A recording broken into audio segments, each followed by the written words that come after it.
Assalamualaikum, salam sejahtera dan selamat kembali semula ke channel Abang. Terima kasih sangat-sangat sudi nak dengarkan cerita yang Abang nak sampaikan hari ini. Dalam 2 hari yang lepas Abang dah janji Abang nak sampaikan cerita jiran. Tapi kali ini, kalau dulu-dulu Abang pernah cerita pasal jiran yang rumah sebelah dia, diingat rumah sebelah dia berhantu, tapi sebenarnya rumah dia yang berhantu. Itu berkaitan dengan jiran juga. Tapi kali ni rumah jiran yang berhantu, yang menyebabkan hantu dekat rumah jiran tu menjangkit-jangkit sampai kat rumah dia. Jadi tanpa membuang masa, marilah kita sama-sama. Sebelum mulakan cerita, kita berdoa kepada Allah Ta'ala. Semoga Allah panjangkan umur, murahkan rezeki, berilah kesihatan yang baik untuk kita semua dan permudahkan urusan kita semua dunia dan di akhirat. Dan moga-moga Allah memberikan syurga buat mak ayah kita atas jasa-jasa mereka berdua mendidik dan menjaga kita. Amin ya rabbal alamin. Jadi tanpa membuang masa, bismillahirrahmanirrahim. Abang dah kena tegur dah. Bang, kalau mula cerita dah tahu takut, mula cerita bismillah bang. Bagus juga tu. Itu peringatan yang bagus. Orang muda tegur orang tua. Tak apalah. Abang bismillahirrahmanirrahim. Jadi jom kita mulakan cerita yang pertama. Cerita ni berlaku pada tahun 1986 dekat Alor Kedah. Diceritakan oleh seorang makcik melalui panggilan telefon yang bernama Makcik Dayan. Sebenarnya bukanlah nama sebenar, tapi diminta untuk gunakan nama Dayan. Jadi untuk senangkan cerita, abang tak akan sebut perkataan makcik tu, abang akan sebut Dayan terus. Jadi pada tahun 1986, Dayan ni sebenarnya duduk dekat Perak. Tapi suami dia dapat kerja sebagai pegawai, bukan pegawai bank, tapi abang tak ingat kerja apa. Tapi dia dapat kerja barulah dekat Alor Kedah tu. Jadi disebabkan dapat kerja baru, dia sekeluarga ni kena pindah daripada Perak ke Alor. Tapi senang nak cari rumah ke Alor pada waktu tu. Dia kata banyak perumahan-perumahan baru yang tengah naik. Jadi banyak rumah yang boleh disewakan. Bila sampai dekat rumah tu, dia kata rumahnya cantik, rumah teres 1 tingkat. Dia kata taman ni ramai orang. Tak adalah sunyi sangat. Lepas tu dekat taman tu banyak juga orang-orang tua. Dekat pula dengan surau. Jadi memang senanglah kalau nak ulang alik surau, nak semayang jemaah. Dia kata okey. Cumanya, yang peliknya dekat sini adalah Dayan mempunyai jiran yang pelik. Jiran depan rumah. Bukan sebelah, depan rumah.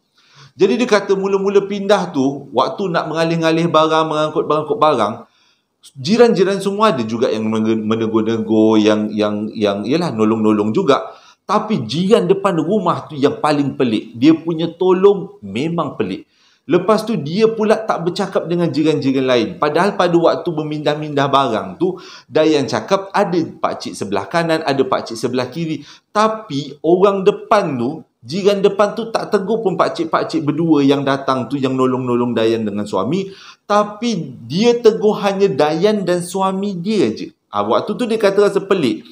Memang nampak pelik lah kalau dah ramai-ramai kita je yang ditegur, orang lain tak ditegur. Tapi itu tak ada masalah. Lepas habis pindah-pindah tu, semuanya berjalan dengan lancar. Pada satu hari, lebih kurang 3-4 hari selepas pindah, jiran depan rumah Dayan, makcik tu, dia bawa makanan, mangkuk tingkat penuh dengan makanan. Sampailah ke rumah Dayan, dia bagi salam. Lepas dia bagi salam, Dayan jemputlah masuk. Dia kata dia tak nak masuk. Sebenarnya dia dah ada masak-masak lebih. Dia kata dia tengok Dayan ni baru pindah dekat sini, jadi mungkin ada masalah memasak. Dia kata dapur tak cukup ke, gas tak cukup ke. Jadi dia dah masakkan siap-siap. Lalu sekali Dayan pun okeylah. Dia ingat makcik dengan pakcik tu memang jujur ikhlas lah nak bagi makanan. Dia pun ambil lah makanan tu. Makcik ni cerita, Dayan cerita. Jadi dia ambil makanan tu, sekali buka, waktu tu tengah hari, waktu tu memang dia ada masak. Tapi dia kata biasalah orang muda, ekonomi pada waktu tu memang kurang baik. Jadi masaknya pun simple-simple lah. Ada ikan masin, telur goreng, ada sayur sikit. Tapi makcik tu bagi tu burung puyuh, ayam tonggeng, semua yang sedap-sedap.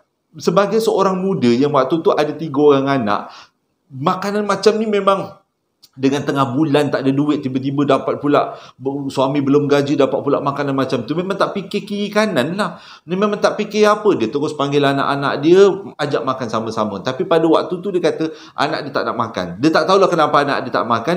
Mungkin anak dia dah dapat rasa benda-benda pelik dekat makanan tu. Tapi Dayan kata dia tak fikir, dia makan je lah. Dia makan, nyantap semua. Sampailah makanan tu ditinggalkan sikit untuk suami dia. Walaupun pada waktu tu dia dah masak, tapi dia tak makan masakan dia makan masakan makcik tu.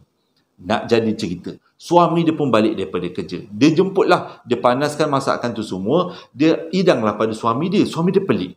Dia kata, ini masih tengah bulan pula, ada ayam ponggeng, ada kambing, ada pelik-pelik masakannya. Dia kata, ada kerang lagi. Dayan bagi tahulah makcik depan yang bagi. Dia kata dia yang masak-masakan. Suami dia ni, entahlah, dia kata waktu tu mungkin suami dia ada hijab yang terbuka ke apa, nampak benda bertinggik-tinggik dekat lauk tu agaknya. Dia belik-belik, lalu dia kata dia tak nak makan apa yang makcik tu masak. Dia nak yang Dayan masak, itu yang dia nak makan. Waktu tu Dayan tak terfikir apa pun. Dia kata okey je. Dia kata tanya dengan suami dia kenapa tak nak makan. Dia kata makanan tu ada bau pelik. Dia kata macam bau busuk-busuk. Dayan kata dia tak ada waktu tu dia tak bau apa-apa. Sebab pada waktu tu, kalau tak silapnya, dia waktu tu datang bulan. Maksudnya dalam keadaan uzur. Dia memang tak bau apa-apa. Tapi suami dia cakap bau makanan tu busuk-busuk. Jadi tak apalah. Jadi dia hidangkanlah masakan yang dia masak pada suami dia. Simple lah masaknya, ikan masin, ada sayur sikit, ada kacang botol sikit, nasi putih. Suami dia makan selera. Tapi suami dia tak usik pun. Anak-anak dia tak usik pun makanan yang makcik depan tu bagi. Okey? Sejak daripada tu, dia dah mula mimpi pelik-pelik. Dayan lah ni. Dayan mimpi pelik-pelik. Benda bermula dengan mimpi jatuh bangunan. Memang diingat sangat. Dia jatuh daripada bangunan yang sangat tinggi dan bila dia sampai dekat tanah, tiba-tiba dia terjaga. Bukan sekali, tapi 3-4 kali dalam satu minggu yang sama, dia akan mimpi jatuh bangunan. Selepas mimpi jatuh bangunan, dia mimpi tandas. Kejap-kejap buang air dalam tandas, kejap-kejap basuh tandas. Semua tentang tandas dia akan mimpi. Waktu mimpi dia terjun bangunan tu, dia tak fikirlah apa-apa. Dia kira mungkin sebab dia kepenatan ke apa. Tapi bila dah masuk mimpi kedua, iaitu mimpi tandas, dia dah mula rasa risau. Dia cakap dekat suami dia.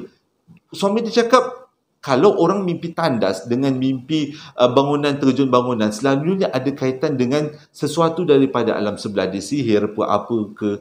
Tapi bila difikir balik, selalunya kan dia kata kalau orang disihirkan, dia rasa macam lemah-lemah badan ke apa. Tapi dia tak rasa apa, dia cuma mimpi je.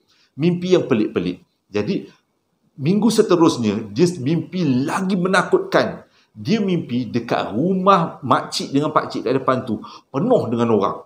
Dia kata tak tahu orang datang pada mana. Dalam tu seolah-olah dia duduk dekat rumah dia, jaga anak-anak. Tiba-tiba dia nampak dekat depan rumah dia, rumah makcik tu penuh dengan orang. Orang tak mana-mana. Tapi orang tu semua tak berbunyi. Senyap je. Itu dalam mimpi lah. Lepas tu dia terjaga. Lepas tu selang 2-3 hari, mimpi balik. Orang ramai dekat depan rumah makcik tu. Lepas tu terjaga. Last-last dia beritahu suami dia. Suami dia cakap ada yang tak kena ni.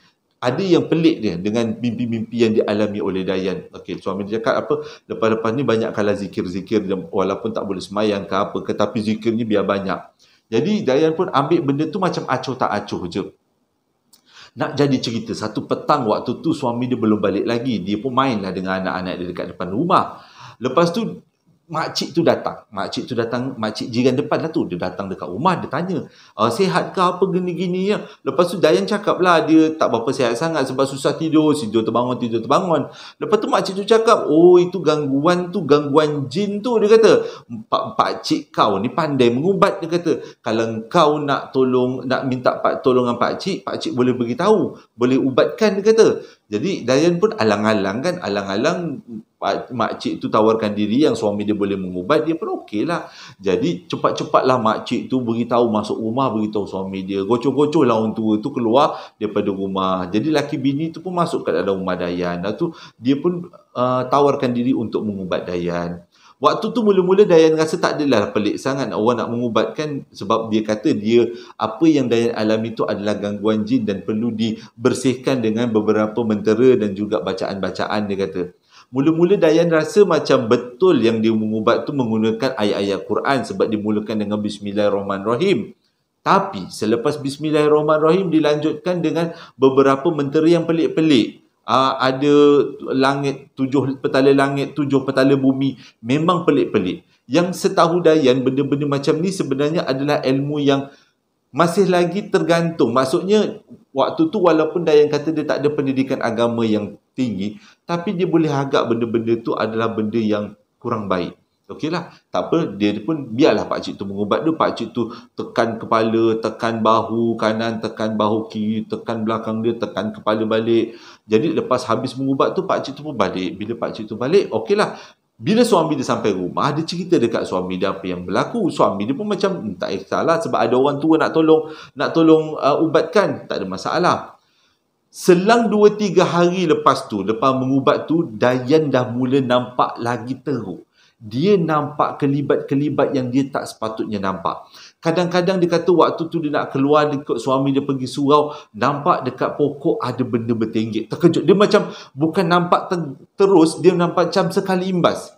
Yelah, kalau kita sekali imbas, mungkin kita boleh nampak dengan jelas lah benda-benda macam tu.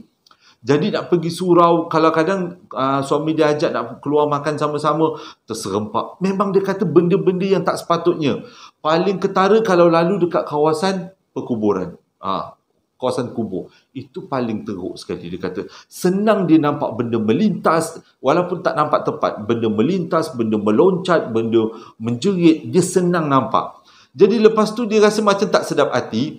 Lepas suami dia pergi kerja, keesokan harinya, selepas beberapa hari itu, dia pun sendiri pergi rumah pakcik tu. Bila dia pergi rumah pakcik tu, lain pula ceritanya. Pakcik tu cakap, pakcik tu memang ambil upah untuk mengubat orang. Dia ni memang bukanlah bomoh sepenuh masa. Dia bukan bomoh, dia kata. Dia adalah perubatan Islam, dia kata. Tapi perubatan Islam, dia pun dapat duit daripada perubatan Islam tu. Jadi kena bayarlah setiap kali ada rawatan. Kalau yang rawatan pertama tu dulu sebagai rawatan pengenalan, tak payahlah bayar. Tapi yang seterus-terusnya bayarlah, tak banyak. Dia kata adalah beberapa jumlah. Jadi sejak daripada tu, ubat, ceritanya bila Dayan pergi berubat, selang 2-3, elok tak ada masalah. Lepas balik pada ubat tak ada masalah. Selang seminggu datang balik mimpi pelik, nampak benda pelik, mengubat balik, bayar balik. Lepas tu habis berubat, seminggu selepas tu tak ada apa-apa. Tapi selepas seminggu dapat balik apa-apa yang dia pernah nampak, apa-apa yang dia pernah mimpi, dapat balik. Jadi duit yang suami dia bagi makin hari makin kurang. Jadi dia pun tak sedap hati, dia cerita kat suami dia, marah suami dia. Marah suami Dayan ni. Suami dia cakap, kalau bomoh yang betul-betul, senang cerita, bomoh tu satu lagi baca ayat-ayat kursi Quran, bukan baca mentera. Yang keduanya, kalau selalunya berubat, dia mesti ajar kita, awak kena berzikir, awak kena cakap Allahu Akbar ke apa ke, banyakkan zikir. Bukannya dia mengubat, lepas tu dia tinggal boleng macam tu je, lepas tu kita kena gangguan balik, datang berubat kat dia balik, bayar dua balik.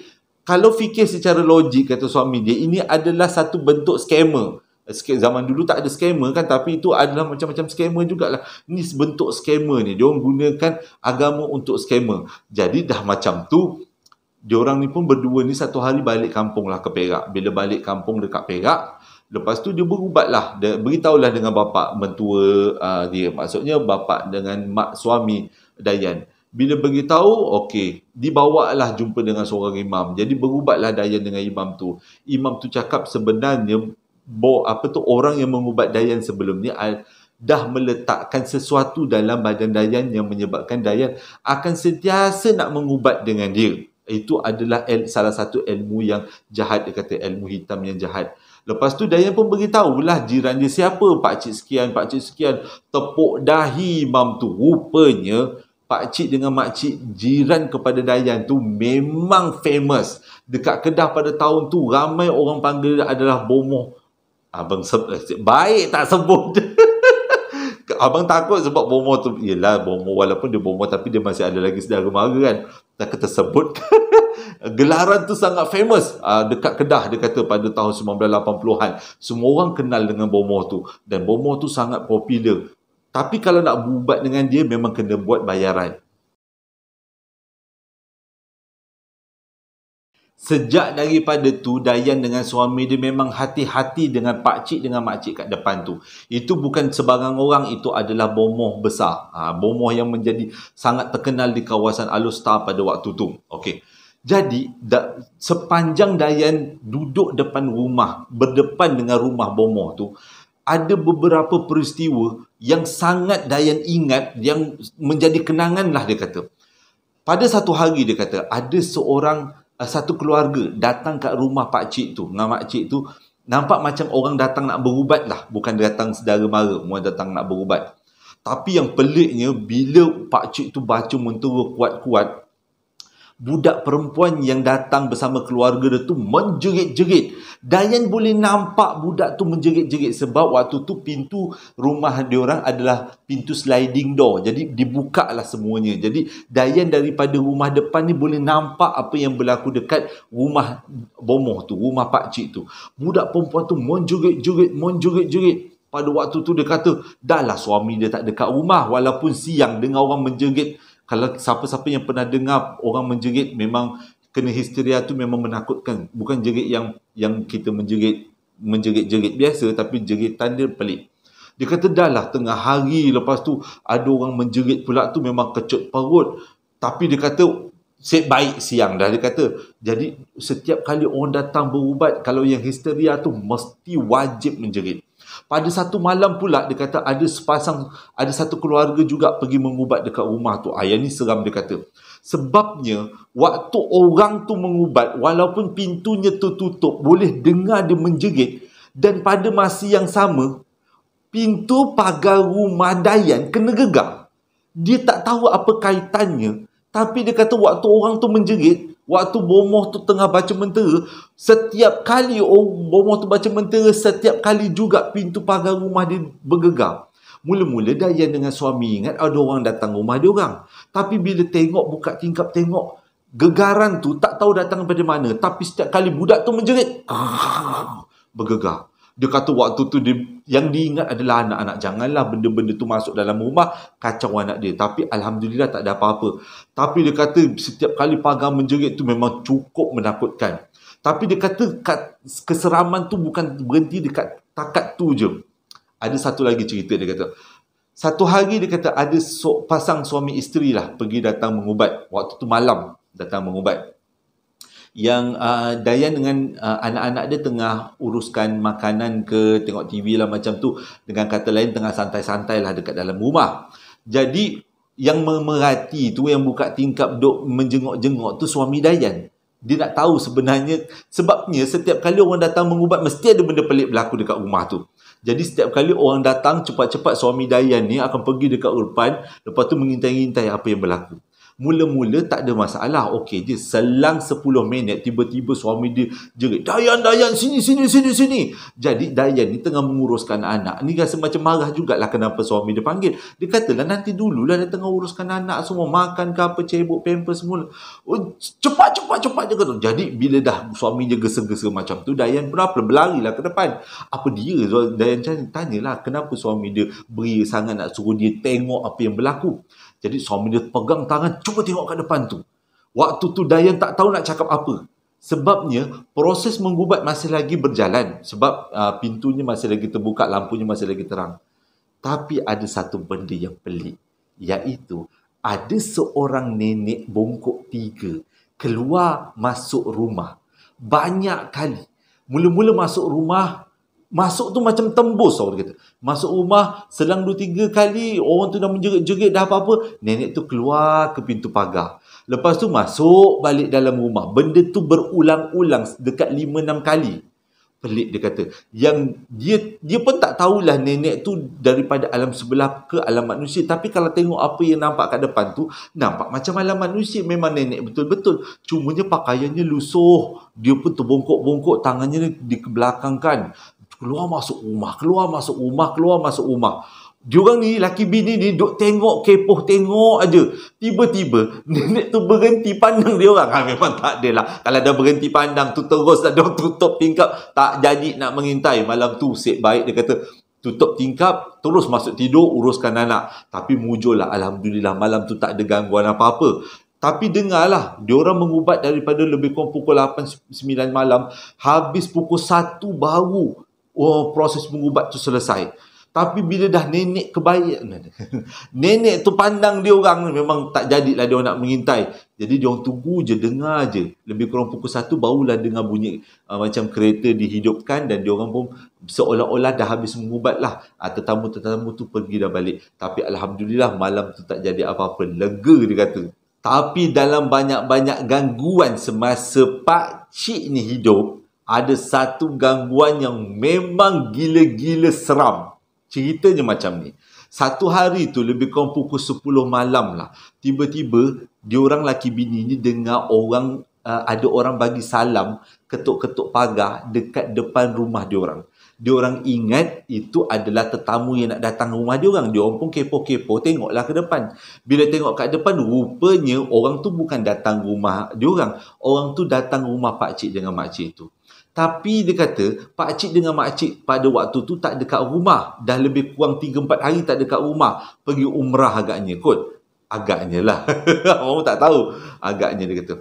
Jadi pakcik dengan makcik yang bomoh tu tak dekat rumah. Dan orang datang rumah dia memang nampak macam nak berubat. Sebab salah seorang daripada yang datang tu menangis-nangis. Dipapah oleh 2 lelaki.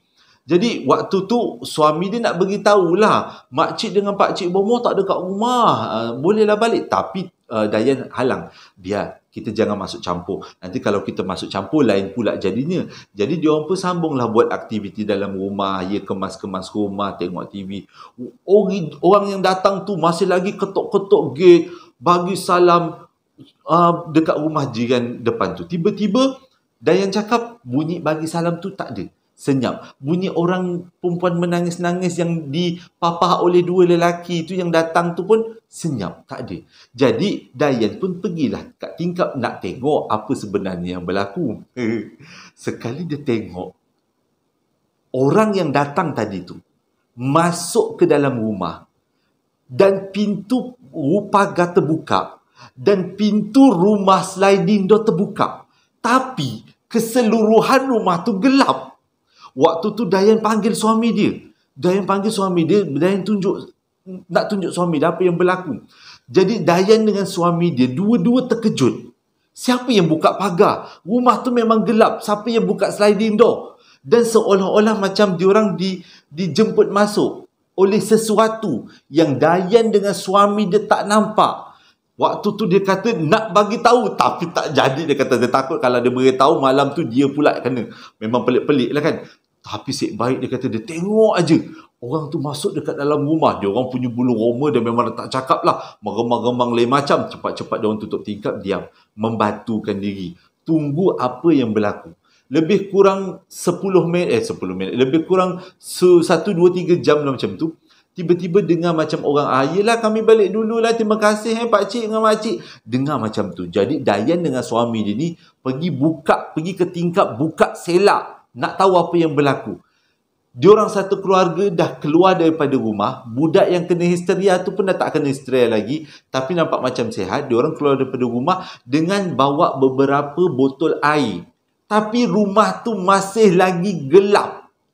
Diorang semua masuk dekat dalam kereta. Lepas tu diorang pergi. Sebelum diorang pergi, Dayan dengan suami dia dah tutup tingkap. Tapi masih lagi pasang telinga. Dan yang seramnya, dengar bunyi pintu grill ditutup, pintu pagar ditutup dan pintu sliding door ditarik. Dengan kata lain, ada sesuatu yang dalam rumah yang menggantikan pakcik dengan makcik tu. Dayan dengan suami dia yakin pakcik dengan makcik tu memang tak ada kat rumah. Tapi siapa yang menggantikan mereka berdua?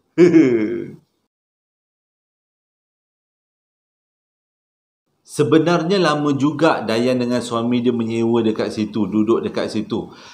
Lebih kurang 2 tahun lah dia kata sebelum dia betul-betul pindah daripada rumah tu, sebab ada beberapa peristiwa yang betul-betul mengganggu ketenteraman keselamatan diorang semua. Dia kata satu hari lebih kurang selepas 2 tahun Dayan dengan suami dia duduk rumah tu, tiba-tiba makcik jiran tu meninggal. Tak tahu sebab apa meninggal. Dia kata tapi meninggal dia pula petang. Meninggal dekat rumah tu. Jadi selepas meninggal tu, ramailah jiran-jiran datang, saudara mara datang, termasuklah Dayan dengan suami dia pergilah melawat sebagai seorang Islam. Walaupun pakcik tu pelik-pelik, makcik tu pelik kan, tapi melawat jugalah, menunaikan tanggungjawab. Sepanjang lawatan tu tak ada masalah. Bila tanya dengan saudara mara, rupanya jenazah nak dikebumikan besok paginya. Okeylah, tak ada masalah. Okey. Jadi selepas habis-habis melawat, petang tu diorang pun baliklah rumah. Sliding door tu terbuka tau, dan memang nampak jenazah. Lepas tu ramailah saudara mara dia yang duduk menunggu-nunggu jenazah sambil-sambil baca Yasin. Biasalah kebiasaan orang Melayu meninggal macam itulah dia kata. Tapi dia kata, Dayan kata yang tak sedapnya malam tu adalah setiap kali dia buka tingkap, dia akan nampak jenazah tu. Sebab dia kata jenazah tu memang diletakkan dekat tengah rumah, sliding door terbuka. Jadi setiap kali buka, yelah, kadang-kadang dia kata dia nak tengok keadaan. Kita ni kan kadang-kadang orang meninggal kan kita rasa seram juga kan. Jadi untuk menghilangkan rasa seram tu, kadang-kadang kita tengoklah apa yang berlaku kat depan. Yang menjadikan seramnya ialah jenazah tu masih ada lagi kat rumah. Dayan dengan suami dia ada kat rumah pada waktu tu. Suami dia besok pagi kerja. Lebih kurang pukul 1 pagi ke pukul 3 pagi macam tu, banyak kali pintu rumah dia orang diketuk. Dan setiap kali suami dia buka, tak ada orang pun dekat depan rumah. Yang ada adalah jenazah kat rumah seberang, rumah yang berdepan tu, rumah jiran. Lepas tu selang 2-3 setengah jam lepas tu, dengar lagi orang ketuk. Bukan ketuk dekat pintu pagar, ketuk dekat pintu rumah, dalam kawasan rumah. Buka lagi, suami buka lagi pintu. Tengok tak ada orang lagi. 2-3 kali jadi benda yang sama. Sepanjang daripada pukul 1 sampailah ke pukul 3. Dan setiap kali dia buka, dia akan nampak jenazah. Dan waktu tu dia kata meremang lain macam lah dia kata. Lepas tu bila dah kali keempat, dah kali kelima, dah seterusnya, dengar lagi ketukan tu, dan diorang tak nak buka pintu. Tak nak jenguk dan tak nak ambil tahu. Biarlah aku nak ketuk ke, nak apa ke, aku tak nak buka.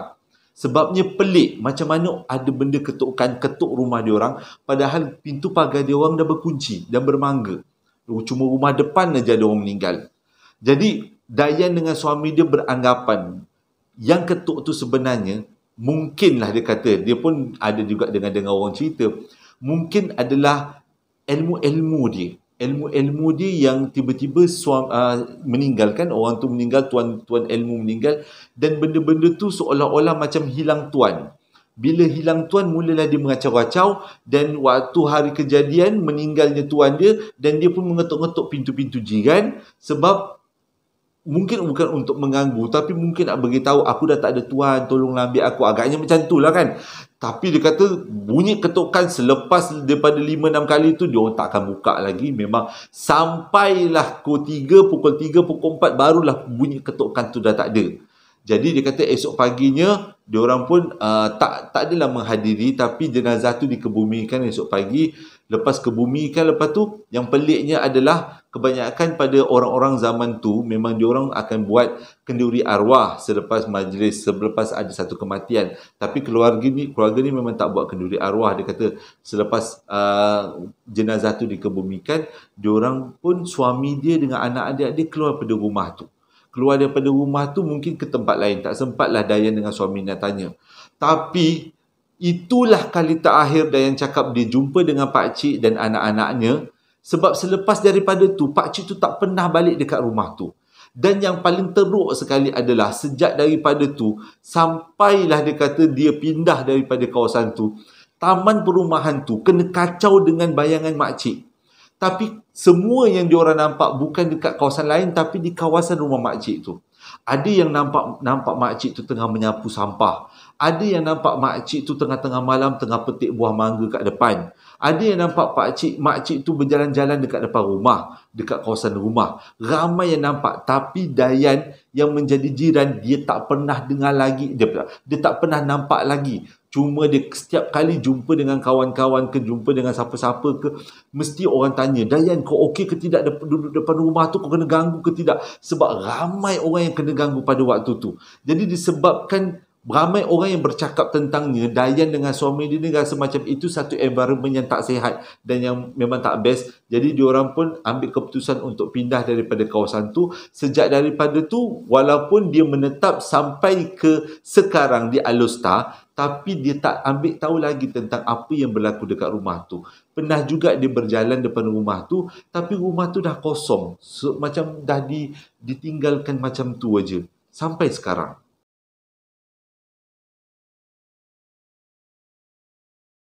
Terima kasih sangat-sangat sudi dengarkan cerita yang abang sampaikan pada hari ini berlaku di Alustar Kedah 1986. Nanti jangan tanya-tanya kat komen, bang apakah gelaran bomoh tu? Abang tak boleh nak bagi tahu demi menjaga sensitiviti, sebab semua orang ada keluarga kan, bomoh tu pun ada keluarga. Cukuplah abang bagi tahu berlaku dekat Alustar, di kawasan mana abang tak boleh nak bagi tahu. 1986. Terima kasih dah dengarkan cerita yang abang sampaikan hari ini, walaupun tak ada music background, tak ada jump scare, tapi abang bersyukurlah cerita abang diterima seadanya. Terima kasih juga pada yang membeli sambal lara dan juga perapan sate. Hingga berjumpa lagi dalam 2 hari akan datang. Assalamualaikum warahmatullahi wabarakatuh.